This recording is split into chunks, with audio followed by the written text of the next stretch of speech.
Back. You won't see segments about it on primetime news or read about it on the front pages of newspapers. But a looming shadow of war hangs over Africa. Behind closed doors, US officers now claim that Africa is the battlefield of tomorrow. As a growing number of African countries destabilized, America prepares for a future of explosive conflicts. The Afro-Middle East Center has released their latest book. It's entitled Tomorrow's Battlefield, US Proxy Wars and Secret Ops in Africa. It's written by Nick Turse, an award-winning journalist and historian. Turse exposes the shocking truth of the US military's spreading of secret wars on the continent. Now, to tell us a little bit more about the book and about the thinking, we are joined by the executive director at the Afro-Middle East Center, Naeem Jeenah. Very good morning to you. Thank you. The big idea behind the book, what do you see it as? Well, I think what Nick Turse does in the book is exposes something that has been attempted to be kept quiet. That is the American military activities on the African continent, particularly since 2008 when the US created its US Africa Command, or AFRICOM as it's called, and the kind of explosive growth of AFRICOM activities between 2008 to 2010, 2012, 13 and now. Do you think bringing this kind of information forward, bringing it to light in a book like this right now, we can maybe change the way that this is happening or even just shed a light on it? Well, one thing is shed light on it.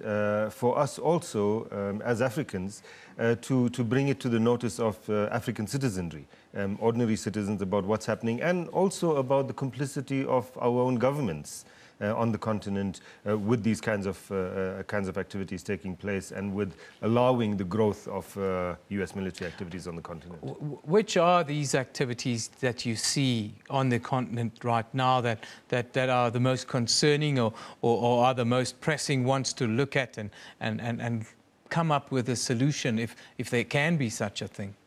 Well, in 2014, the US had 674 missions in various parts of Africa. That's almost 2 a day.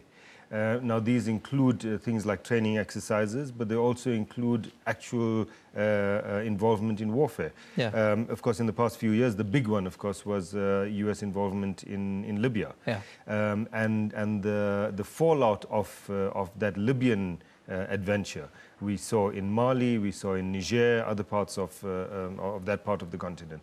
So it's everything from war to training to supporting different kinds of groups, not only state militaries but other. So, for example, the coup in Mali was initiated by a guy who was mentored by AFRICOM.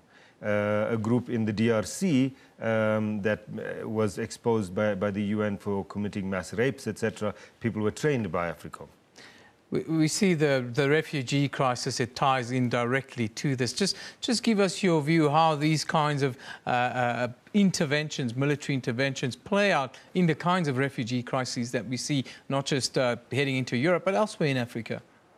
Yeah, I mean, in many parts of Africa where you have these kinds of conflicts, and then they're supported by foreign intervention. So there's other places where AFRICOM supports French intervention in different parts of the continent. But also, for example, the US maintains bases in East Africa where it conducts operations in Yemen. Now, you know, while everyone is looking at the refugee crisis in Europe, yeah. No one is really paying attention to the fact that tens of thousands of refugees from Yemen are ending up in East Africa and creating quite a situation in those countries, Burundi, etc., Somalia, etc. And a lot of this has to do with the presence and activities of foreign forces. Barack Obama, when he visited South Africa a couple of years ago now, he visited Kenya recently. He comes in with a hand of friendship to come and assist Africa. What does this say about the kind of assistance that Africa is getting? Yeah, that's interesting because in Barack Obama's tenure, AFRICOM activities on the continent have exponentially increased compared to Bush's time. But also what it says, and I think this is important, that when AFRICOM was created in 2008, The plan was that all US interaction with the African continent will be through this military structure, AFRICOM. Yeah. So whether you're talking about defense or aid, development aid through USAID, or diplomacy will all come through AFRICOM. So recently, last year, we saw, for example, one of the American responses to the Ebola outbreak was to send a whole lot of soldiers. Yes. Why? You would think that this should be development work. Yes. But because it's being channeled now through a military structure, and this is all on Obama's watch. Quickly, Africa, does it still need Western intervention, or are we increasingly looking east, and is the future rising with the sun in the east? Well, I think that we should be careful of all kinds of intervention. The point that Nick Turse makes in the book is that after the creation of AFRICOM and increased American intervention on the African continent, in fact, violence and terrorist activity has increased, not decreased. Yeah. So foreign intervention actually makes things worse rather than better, and I think we need to hold our governments accountable for their complicity in that. Well, Naeem, thank you for joining us. It's a great book. It's called Tomorrow's Battlefield. If you want to know what is happening behind the fabric of our continent and society, the wars, the black ops, the secret ops, proxy wars, and so forth, it's a great book if you want to have a look at what's really going on the continent. Thank you, Naeem Jeenah, who's the Executive Director of the Afro-Middle Eastern Centre here in Johannesburg. Thanks for joining us once again.